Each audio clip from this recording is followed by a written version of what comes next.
What's good, y'all? So today we're going to be going over the top 5 third basemen in MLB The Show 21 to help you with your lineups. So at the number 5 spot, we got Ronny Mauricio. I know his main position isn't, a third baseman, but like he's better than the majority of the third basemen, even when he has his stats drop down a little bit. He's a switch hitter, so he can hit from both sides, which is really important, at least to me. I mean, some people say they don't even notice it, but to a lot of people, it's very weird hitting lefty-lefty or righty-righty. When Mauricio's up, you don't have to worry about shit. The nigga can hit both sides, so it doesn't really matter, right? His fielding, obviously those fielding stats are a little fucked up. His arm is still 96, right? That doesn't get dropped down. But his accuracy, I think, goes down to an 83. His reaction goes down to 90. And does that really do anything? He's not completely slow, but he's not fast either. You can't steal a base with him. That's something you just cannot do. Don't try it. Bunting, I mean, does anyone care about that? But the one thing I will say, and a lot of people like to, ignore these things, but his plate discipline is trash, meaning that it's harder to check swing with him. It is literally harder to check swing with Mauricio. People overlook these stats. I don't know why. And his clutch stat, and if you see that CLT right there, his clutch stat isn't the greatest. This is why he had the 5 spot. His clutch stat isn't the greatest. He has 71 clutch. So when there are runners on base, he actually gets worse. So those stats that you see right there, those contact power stats, those are not the stats when there are runners on base. So, you know what I'm saying? So that's just something you need to keep an eye out for. Like, these are little sneaky stats that will knock down. Oh, and his duration. He gets worse through the course of the game. He has 61 duration. At the number 4 spot, we got Seager. I mean, he's just been, I don't even know how long he's been out, but he's like a staple in the top 5 for third baseman. I think he's probably the best third baseman when he came out, or the second best.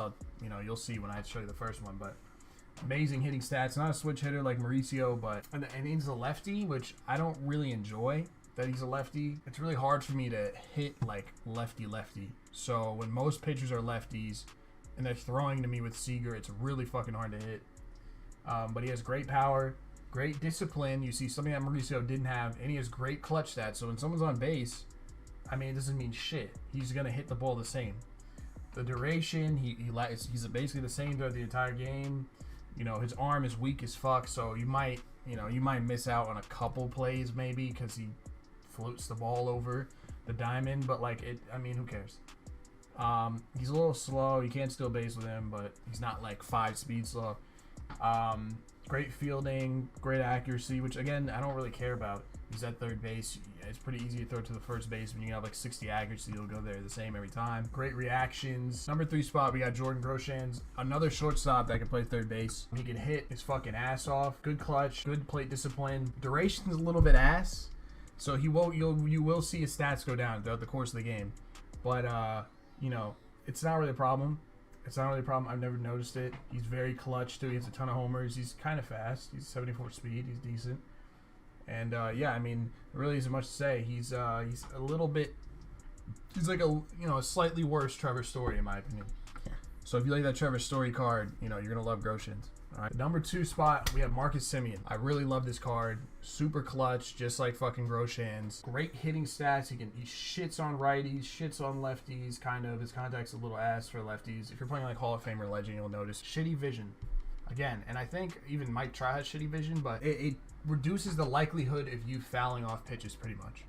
And again, another stat that people don't really look at. So when you swing at a pitch and it's slightly out of your PCI, but it's still in that outer circle area, it's less likely to be fouled off because he has shitty vision.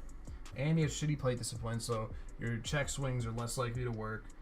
He's really fucking clutch. He can't bunt for shit. Durations, he's going to be good throughout the entire game. Number 1 spot, I mean, this shouldn't be much of a surprise. If you didn't see him here, maybe you forgot about him or some shit. This guy is very clearly the best third baseman and arguably the best player in the game. You can even go that far. I fucking love Chipper Jones. I've only used him in Battle Royale. Look at those hitting stats. He's good against everything. He's a switch hitter. Like, what else do you want from this guy? He can do literally everything. He has amazing plate discipline, amazing vision, amazing clutch. Duration, he stays the same throughout the entire game. His fielding stats are okay. They're not the greatest, but he's playing third base. It doesn't really matter. All you have to do is just throw it across the diamond, right? So, it's not really that bad. He's not slow either. He could steal bases. Quite clearly the best card in the third baseman position. He just shits on everyone else. If you enjoyed, leave a like, sub to the channel, and peace.